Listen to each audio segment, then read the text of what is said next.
Hello students, welcome to my channel. So आज हम class 5th EVS का chapter 6 discuss करेंगे जो आपकी बुक लुकिंग अराउंड में से है। चैप्टर का नेम है एवरी ड्रॉप काउंट्स। इसका फर्स्ट क्वेश्चन है थिंक एंड फाइंड आउट वाले टॉपिक में से। तो इसमें आपसे ये पूछा है कि look at the area around your school. Are there any field, farms, pucca roads, drain etcetera? Is the area slopy, rocky, flat? Think what will happen here when it rains. Where will the rain water go? Into the drain, pipe or pits? Is some water also getting soaked into soil?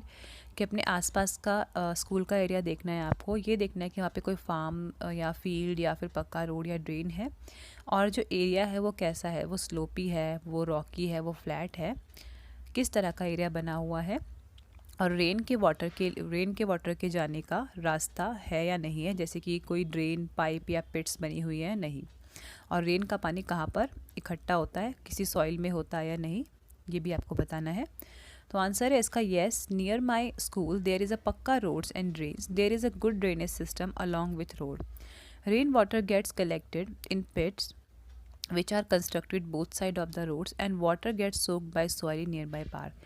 कि मेरे school के आसपास एक पक्का road है और drain है, और यहाँ पे बहुत अच्छा ड्रेनिंग सिस्टम है रोड के साथ, कि जो रेन का पानी है वो कलेक्ट होता है पिट्स में जो कि रोड के दोनों साइड पर बनी हुई हैं, और इन पिट्स से वो पानी कहाँ जाता है, नियर बाय पार्क में, और पार्क की मिट्टी उसे सोख लेती है। उसके बाद क्वेश्चन सेकंड है फाइंड आउट वाले टॉपिक में से is there a lake, well or step well near your house or school? Visit it and find out more about it.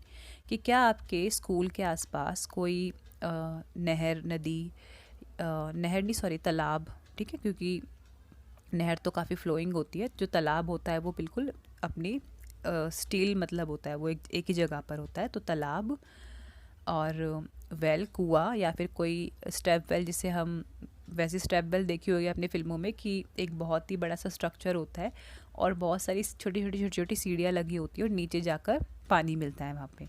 तो इस तरह का कोई एरिया है, आपको विजिट करना है और बताना है, इन क्वेश्चंस का आंसर देना है जो नीचे है।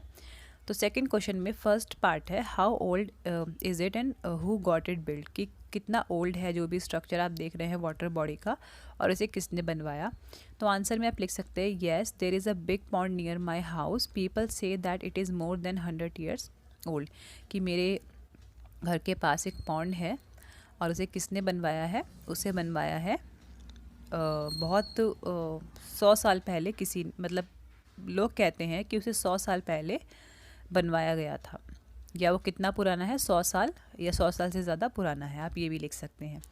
उसके बाद है what kind of buildings are around it. कि किस तरह की बिल्डिंग्स है इसके आसपास, तो आप लिख सकते हैं there are some remains of old palace and some new houses around it. कि यहाँ पर कुछ ओल्ड पैलेस के पुराने, जैसे कि पुराने जो किले वगैरह होते हैं उनके कुछ खंडर हैं, और आसपास कुछ लोगों के घर भी हैं नए। उसके बाद थर्ड पार्ट है सेकंड क्वेश्चन का, is the water clean, is it clean regularly. कि क्या जो ये लेक है या जो पॉन्ड जो आपके पास है, आपने जो देखा है, विज़िट किया है, क्या ये क्लीन होता है और रेगुलरली क्लीन होता है। तो आंसर है इसका the water is very dirty, I have never seen the pond being clean. कि वाटर बड़ा डर्टी है, मैंने कभी नहीं देखा इसको किसी ने क्लीन किया हो। तो उसके बाद है who all use the water. कि किस किस ने वाटर को यूज़, कौन कौन वाटर यूज़ करता है। तो आंसर है some washer man use the water to wash cloth, additionally some cattle herders bring their cattle for a bath. कि कुछ वॉशरमैन धोबी होते हैं, वो कपड़े वगैरह धोने के लिए इस्तेमाल करते हैं उस जगह का, और कुछ जो कैटल हर्डर होते हैं, गाय भैंस चराने वाले जो वो होते हैं, गडरिए होते हैं, वो क्या करते हैं, वो पॉन्ड के पास अपने कैटल्स को, जानवरों को लाते हैं, उन्हें नहलाते हैं। उसके बाद फिफ्थ पार्ट है is there any festival celebrated at this place. कि क्या इस जगह पर कोई फेस्टिवल सेलिब्रेट होता है। तो आंसर आप लिख सकते हैं yes an annual boating festival is celebrated in this pond. कि एक एनुअल बोटिंग फेस्टिवल है वो सेलिब्रेट होता है इस पॉन्ड में। उसके बाद नेक्स्ट है six part, is there any water today or it is dry. कि क्या इस पॉन्ड में पानी है अभी भी, या फिर ये बिल्कुल सूख चुका है। तो इसका आंसर है the pond is full of water. कि पॉन्ड में काफ़ी पानी है। उसके बाद क्वेश्चन थर्ड है डिस्कस वाले टॉपिक में से there are 2 old well in the area where Puneet lives, her grandmother says about that about 15-20 years ago, 15-20 years ago there was water in these wells. The wells could have dried up because कि जो पुनीत की grand mother है वो उसे बताती है कि जो उनका नियर बाय एरिया में जो वो देखा था, उन्होंने वेल देखा था, कुआं देखा था, एक पुराना कुआं। उनकी ग्रैंड मदर ने बताती है कि ये जो 15-20 साल पहले इसमें पानी हुआ करता था लेकिन ये बिल्कुल सूख चुका है। तो आपको क्या लगता है कि किस वजह से पानी सूखा होगा? Water is being pumped up from under the ground with the help of electric motor, कि जो अंडरग्राउंड वाटर है उसे इलेक्ट्रिक मोटर के थ्रू बाहर लाया गया, इसलिए वो ख़त्म हो गया। नेक्स्ट है the lakes in which rain water used to collect are no longer there, कि जो आसपास जो लेक थी जहाँ पर रेन वाटर कलेक्ट होता था कि वहाँ पर कोई पानी नहीं बचा इस वजह से। उसके बाद नेक्स्ट रीज़न है the soil around trees and park is now covered with cement, कि जो आसपास की सॉइल है पार्क और ट्रीज़ की, अब वो किससे कवर हो गई? सीमेंट के। क्या ये रीज़न है? मतलब कि जो रोड है अब पक्का रोड बन गए हैं, और पक्का रोड में आप जानते हैं पानी बिल्कुल भी सोख नहीं होता। और नेक्स्ट रीज़न है is there some other reason for this, तो क्या आपको कोई दूसरा रीज़न लगता है, आपको बताना है। तो आंसर में आप लिख सकते हैं apart from the reasons given above some other reasons are the cutting of trees, the well is not being maintain and rain water is not conserve, कि इसके अलावा क्या रीज़न हो सकते हैं? जो ऊपर दिए हैं वो तो रीज़न है ही, वो हो सकता है। इसके अलावा ये रीज़न भी हो सकते हैं कि पेड़ों को काटा गया होगा, ठीक है, और जो कुआं है उसको अच्छे से मेंटेन नहीं किया गया होगा, मतलब कि उसमें से पानी तो निकाल लेते होंगे लोग लेकिन जो रेन वाटर है उसमें कलेक्ट नहीं करते होंगे, मतलब उसको बचा कर नहीं रखते होंगे उसके अंदर, मतलब वाटर कंजर्वेशन या वाटर हार्वेस्टिंग नहीं करते होंगे वो रेन वाटर का, इस वजह से भी कुआं सूख सकता है।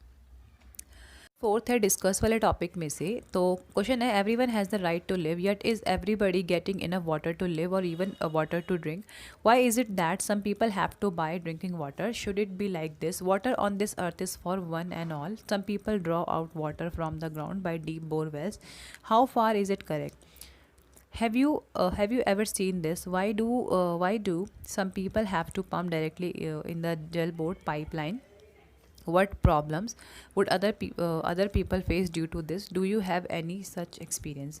आपको इसमें ये बताना है कि कुछ लोगों को पानी इजीली सप्लाई नहीं हो पाता, उन्हें पानी ख़रीदना पड़ता है, कुछ लोग पानी को इलीगली क्या करते हैं, ड्रॉ करते हैं पाइपलाइन में से या फिर ग्राउंड वाटर में से। तो इसकी वजह से होता क्या है और इस तरह की समस्या क्यों पैदा होती है, आपको ये बताना है इसमें। तो आंसर है इसका no everybody is not getting enough water to live or even drink, कि सबको इक्वली पानी नहीं मिल पाता है, ठीक है।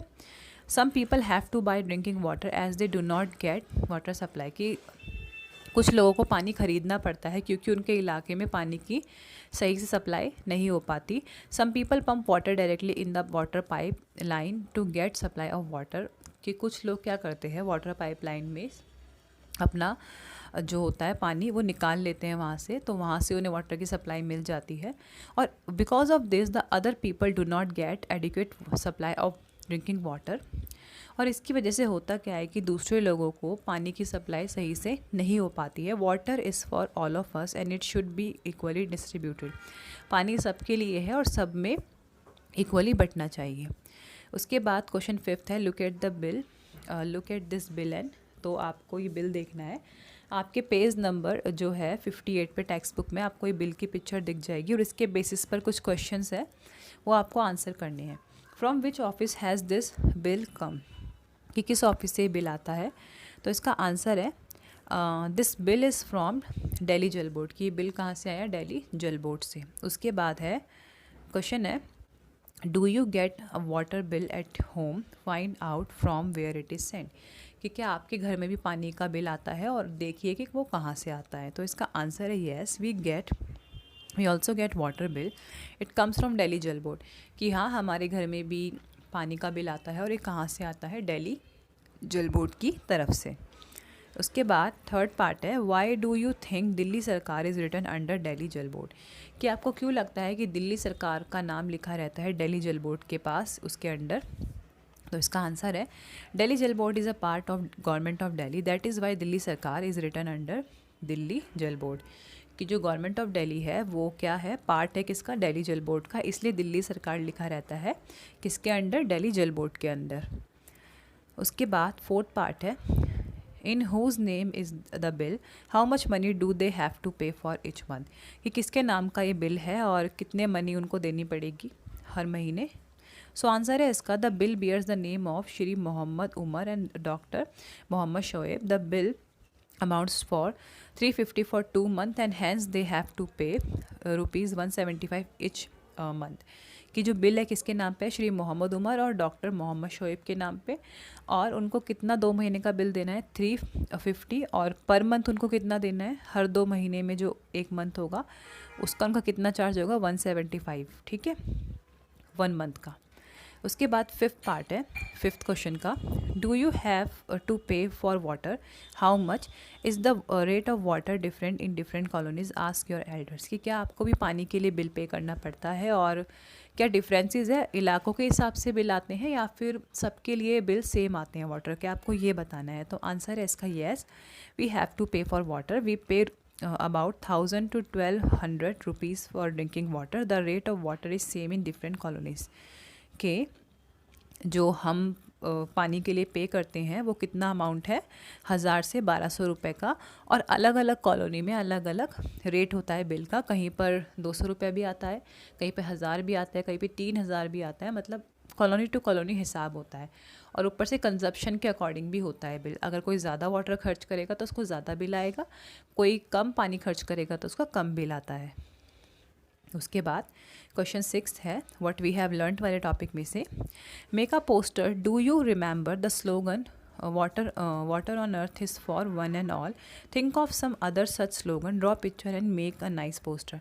तो इसमें आपको एक पोस्टर बनाना है और एक स्लोगन लिखना है इस पोस्टर में, जैसे आपने पढ़ा था पहले water on earth is for one and all, तो इसी तरह का आपको स्लोगन बनाना है, पिक्चर बनानी है वाटर को बचाते हुए, या वाटर का कोई आपने आइकॉन बना दिया, नीचे स्लोगन लिखना है। तो ये आप खुद से करेंगे, डू इट योरसेल्फ वाली एक्टिविटी है ये। नेक्स्ट क्वेश्चन पे चलते हैं, bring a water bill, look at it and tell, कि वाटर बिल लाना है और जो जो नीचे पूछा है आपको वो बताना है इसमें।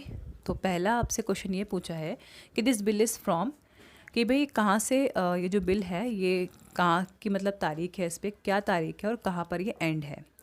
तो 20 दिसंबर 2020 डेट है इस पर, कहाँ और कब तक की वैलिडिटी है बिल की, 12 फरवरी 2021 तक डेट है, मतलब कि जो बिल चुकाने की डेट्स हैं वो ये हैं कि भाई 20 दिसंबर 2020 से 12 फरवरी 2021 तक बिल चुका देना चाहिए। उसके बाद फ़ाइन वगैरह लग सकता है या वाटर सप्लाई कट कर सकते हैं। उसके बाद है सेकंड में आपसे पूछा है, how much money is to be paid for this bill, और कितनी मनी आपको पे करनी है बिल की या वाटर बिल पे जो लिखा है मनी अमाउंट। तो आंसर है इसका 350 रुपीज़। एंड लास्ट क्वेश्चन है, third and last, what else can you see in the bill like money spent on repair maintenance etcetera, कि बिल के अलावा और किस किस का चार्ज लग रहा है, जैसे कि मेंटेनेंस का या फिर रिपेयर का, इस तरह का कोई चार्ज है या नहीं है। तो इसका आंसर आप लिख सकते हैं, on repair 40 rupees got charge, कि रिपेयर का कितना चार्ज है 40 रुपीज़। सो स्टूडेंट्स, इसी के साथ आपके इस चैप्टर के क्वेश्चन आंसर्स फिनिश होते हैं। आई होप आपको समझ में आए होंगे।